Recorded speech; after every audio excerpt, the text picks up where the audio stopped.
Asalaamaaleykum sama gars yi bienvenue sur Africa Tech. Bon, j'espère que yéen a ngi ci jàmm. Voilà, tey dañu dikk ak yéen ci benn vidéo bu gàtt rek. Dama la bëgg a expliquer naka ngay def ba boo bëggee télécharger sa benn musique, c'est-à-dire sa benn audio en fait. Léegi xamoo ban chanteur moo ko chanté, mais aussi xamoo titre bi naka ngay def ba man koo am. Voilà, donc yaakaar naa ne dina la intéresser trop. Donc bu fekkente ne c'est la première fois nga gis sama vidéo maa ngi lay wax nga abonné ci suñu chaîne YouTube bi de ce fait que da nga man di am ay opportunité pour avoir des nouvelles vidéos, mais aussi nga bës cloche bi bu ko defee à chaque fois suñu dugalee vidéo rek da nga ko mën a jot automatiquement. Voilà, léegi li ñuy def mooy dañuy télécharger suñu benn application. Léegi man application bi dinaa la ko wan dans la description, c'est-à-dire dinaa la ko defal ci description bi de ce fait que boo ci appuyer rek di nga ko mën a gis Play Store, ensuite nga télécharger ko. Mais aussi su fekkente ne da nga ko essayer loolu compliqué dinaa la wax ban tour ngay def bu ko defee da nga mën a jot ci application bi. Voilà, application moo nekk ni ngeen di gis. Donc bu fekkente ne yow yaa ngi bës ci description bi mënoo ko télécharger, léegi da ngay ñëw Play Store yow.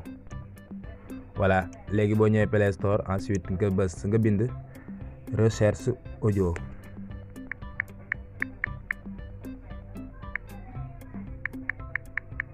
Voilà, léegi boo bindee lii ensuite nga bës recherche.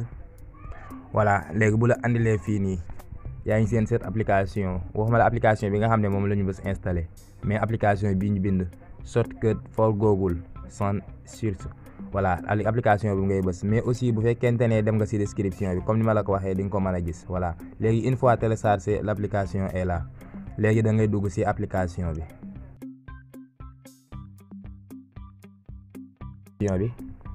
Donc bala ñu commencer dem expliquer da ngay dugg ci application automatiquement nga wax son bi nga xam ne moom nga soxla, c'est-à-dire nga chanter ko par ta voix même, mais aussi bu fekkente ne am nga sa benn musique nga def ko automatiquement application bi dina andi ban vidéo yow nga soxla, c'est-à-dire ban musique nga bëgg a wàccee.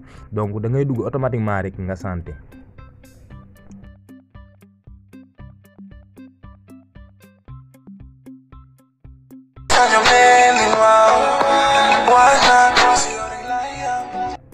Voilà, donc yaa ngi dégg automatiquement ab mu ngi koy recherche dans Google. Léegi voilà, vidéo baa ngi noonu boo ko tapé ensuite boo demee dina la ko wan YouTube.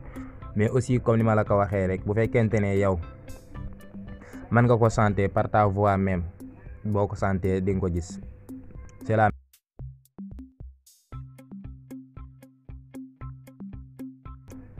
donc jàppe naa ne loolu moom dina facile ci yow trop nga am say vidéo yoo xam ne wala say musique yoo xam ne yàgg nga koo bëgg te mosoo koo gis. Donc foofu laa dikkat ak yéen rek ma fàttali leen rek nga abonné ci suñu chaîne YouTube Africa Tech, mais aussi ngay bës cloche bi di partager vidéo yi à tes proches, mais aussi tous les besoins que vous voulez demandez-les nous, ensuite dinañ leen ci répondre incha allah. Ok, merci, à la prochaine.